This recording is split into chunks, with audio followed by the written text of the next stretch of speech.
İctimaiyyətdə xüsusilə də müəllimlər arasında belə bir fikir formalaşıb ki, Elm və Təhsil Nazirliyinin son vaxtlar apardığı müzakirələr, xüsusən müəllimlərin maaşının iş saatına əsasən hesablanması məsələsi repetitorluq fəaliyyətinin qarşısını almağa yönəlib. Çünki müəllimlərin dərsi bitdikdən sonra məktəbdə qalması onların əlavə repetitorluqla məşğul olmasına mane ola bilər. Nəticədə repetitor yanına gedə bilməyən şagirdlər hazırlıq kurslarına üz tutacaq. Bu isə öz növbəsində repetitorluğu məhdudlaşdırılmasının böyük hazırlıq kurslarının inkişafına və bu sahədə müəyyən monopoliyanın yaranmasına gətirib çıxarıb-çıxarmayacağı sualını gündəmə gətirir.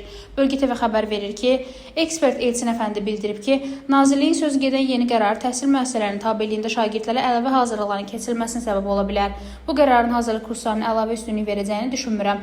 Çünki iş saatına görə müəllimlərə əmək haqqı veriləcəksə, şagirdlər dərs saatından sonra məşğələlərə saxlanıla bilər. Bu da kurslara, orada çalışan repetitorları da sərf etməyəcək. Çünki kurslarda da əmək haqqı aşağı olacaq. Elçin Əfəndi vurğulayıb ki, iş saatına görə əmək haqqı məsələsi 2027-ci il və ondan sonraki illərdə tətbiq ediləcək. Bu qərar şagirdi balıq kimi görənlərə sərf etməyəcək. Əlbəttə, əmək haqqının iş saatına görə hesablanması şagirdi balıq kimi görüb öz yanına hazırlığa çəkən müəllimlərə sərf etməyəcək. Bu qayda repetitor hazırlığına təsir göstərəcək. Şagirdi hazırlığa yanına çəkmək istəyənlər də təhsil prosesindən uzaqlaşacaq, deyə müsahibimiz fikirlərində qeyd edib. Rəna Rövşənqızı, BTV.